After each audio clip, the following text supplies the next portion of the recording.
The world championship గెలిచిన Indian grand master Gukesh తన success తో 11 crore రూపీస్ ని గెలుచుకున్నారు. అయితే ఈ టోటల్ నుండి ఆయన చేతిలో మిగిలేది కేవలం 6.3 crores మాత్రమే. ఎందుకంటే 4.6 crores ట్యాక్స్ రూపంలో గవర్నమెంట్ కి పే చేయాల్సి ఉంటుంది. అసలు ఈ క్యాలిక్యులేషన్ ఏంటో చూద్దాం. ఆర్ ఇన్కమ్ ట్యాక్స్ న్యూస్ లా ప్రకారం 3 lakhs లోపు ఇన్కమ్ గనక ఉంటే tax free. 3 to 7 lakhs of income కి 5% ఆఫ్ ట్యాక్స్.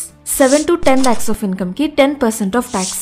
అదే 10 to 12 lakhs ఆఫ్ ఇన్కమ్ కి 15% of tax. And 12 to 15 lakhs of income కి 20% ఆఫ్ ట్యాక్స్ పే చేయాల్సి ఉంటుంది. అదే ఎర్నింగ్స్ 15 lakhs కంటే ఎక్కువ ఉంటే 30% ఆఫ్ ట్యాక్స్ అప్లై అవుతుంది. సో గుకేష్ ఎర్నింగ్స్ 15 lakhs కంటే ఎక్కువ ఉండటంతో 30% ఆఫ్ ట్యాక్స్ కింద ఆయన ₹3.28 crore చెల్లించాల్సి ఉంటుంది. ఇదే కాకుండా హై ఇన్కమ్ గాను ₹1.21 crores సర్చార్జ్ కూడా యాడ్ అవుతుంది. Also health and education cess రూపంలో 18 lakhs వరకు పే చేయాల్సి ఉంది. సో మొత్తం 4.67 crores కి చేరింది. మీరు మీ ఇన్కమ్ పై ఎంత ట్యాక్స్ పే చేస్తున్నారో కమెంట్ చేయండి.